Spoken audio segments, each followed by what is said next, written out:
digital footprint is so crazy. I was the type of friend that got blacked out drunk. Probably when I hooked up with this guy, he ended up having a girlfriend.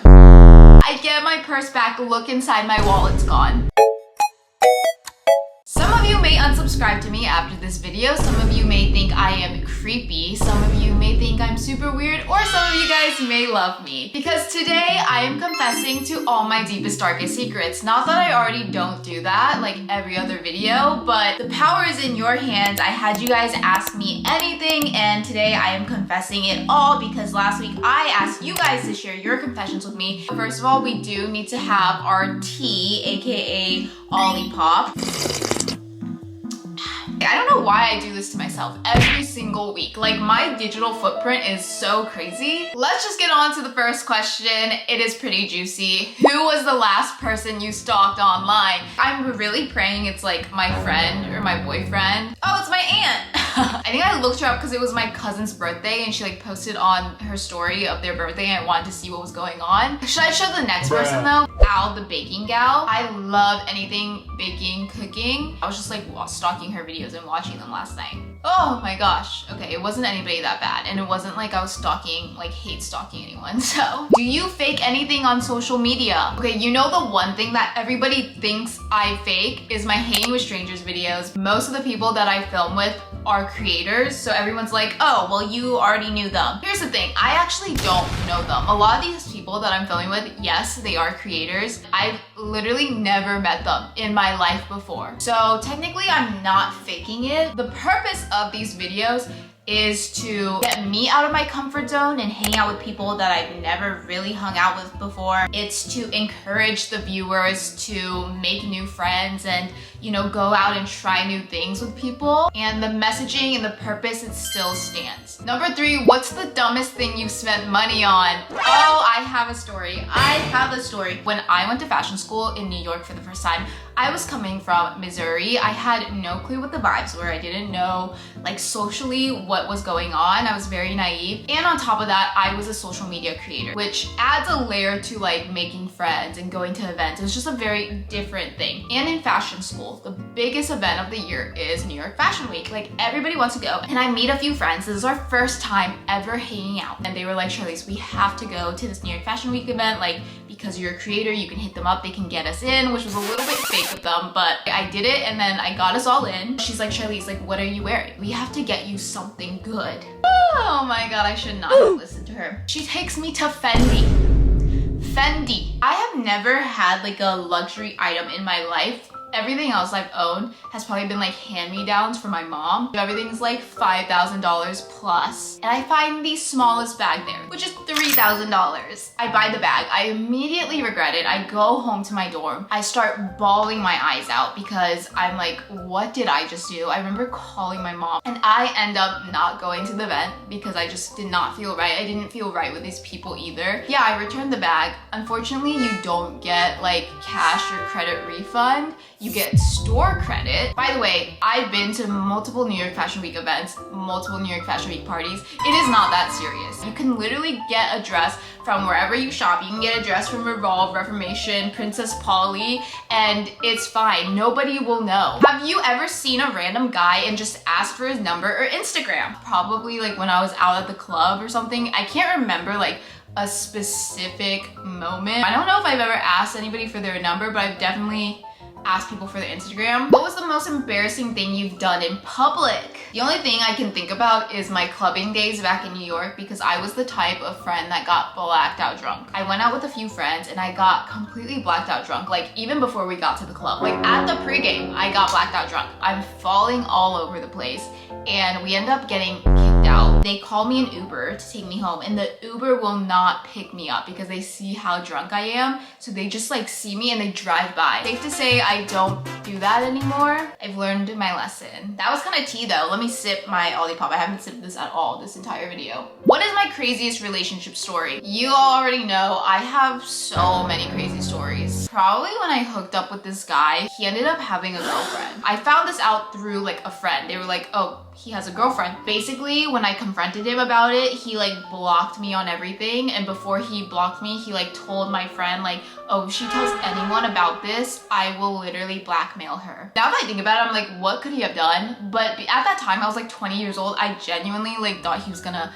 find some way to blackmail me, and so I was really scared. The next question is, did I ever have a crush on someone way older than me? My boyfriend's older than me, so I also have a crush on my boyfriend. How did I get over my worst breakup? If you guys follow me at all, watch my videos, you all know that my breakup, my worst breakup, and really my only breakup ever, ended so terribly. There was no closure. The way that I got over it, I mean, it took a while, okay? I would say it took almost a year for me to fully get over it. Genuinely just focused on myself. And I know that sounds really cheesy. Because my breakup was so bad and because I felt so down, I knew there was just like so much I had to learn about myself. Not dating, not talking to a single man. And you have to start doing things for you.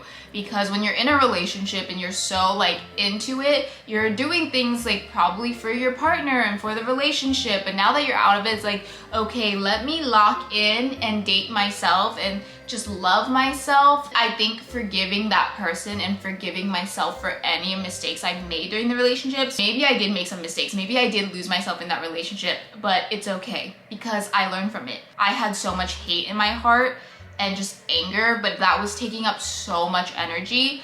And when I learned to let go of that hate and just move towards compassion and forgiveness, it made things feel a lot easier. The next question is kind of a crazy question, which is, did you ever get robbed? Which is a crazy thing to ask because I have gotten robbed, and I'm like, that's interesting. I mean, like, did you rob me? How did you know that I got robbed? Basically, the story is I was at the club, the same club I'm always at. We were at the club. The person I was with at the time was like, oh, do you want me to hold your purse for you? And I was like, oh my God, princess treatment, of course, like hold my purse.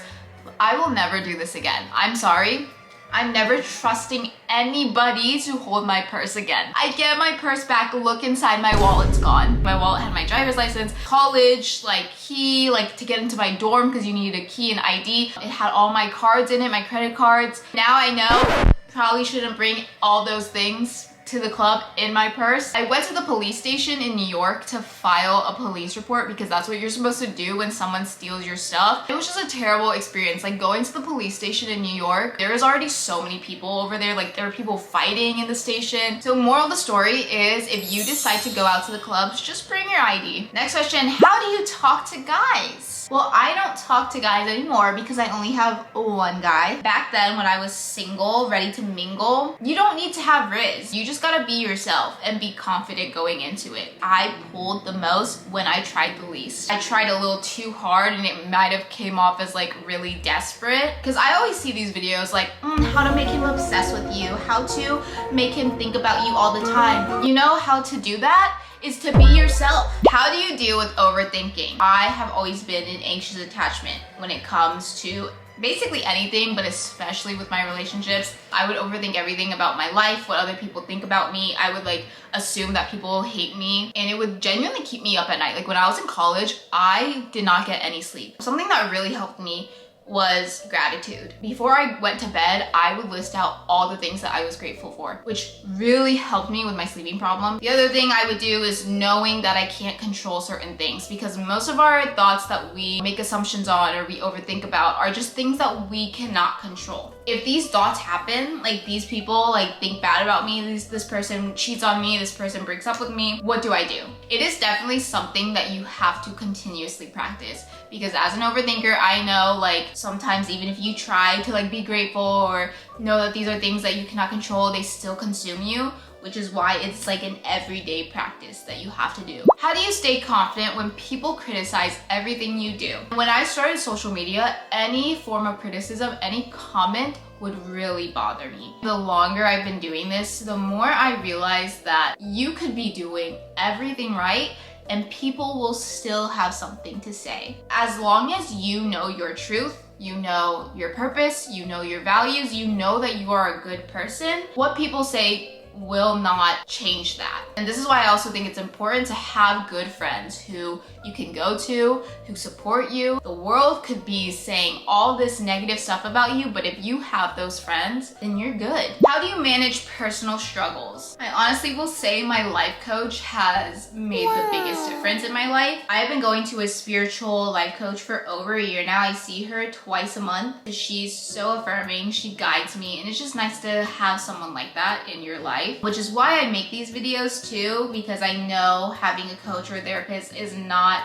realistic or affordable for everyone. Kind of like being your life coach, but for free. Next question, how do you manage to be so happy on your period? I am not happy. I am so not happy on my period. To be honest, on my period, it's not as bad, but when I'm in my luteal phase, you do not want to be around me. I am so overstimulated all the time. I get so annoyed easily all the time. How can you do music and school at the same time? I put this in here because I thought it was so funny because I have no clue what you are referring to. Did they ask this referring to Biba Do Be because a lot of people say I look like Biba Do Be? Or do they personally do music and school at the same time and they're asking me for their specific situation? They haven't done music and school at the same time, so I don't know. Do you have any advice to anybody who wants to start creating videos? We live in a time where it is so easy to start making money off of social media, so just start doing it. Don't overthink everything. Start now, improve later. That is the biggest thing. And honestly, some of the best videos are not perfect. Some of the best videos are the messiest videos ever. As someone who's been doing it for 5 years, like, you're gonna have your ups and downs. Find passion in it and tell a story. I hope you guys like this video. Make sure to like and subscribe and turn on the notification bell to not ever miss a single video of mine. And I will see you guys next Saturday at the same time. Bye!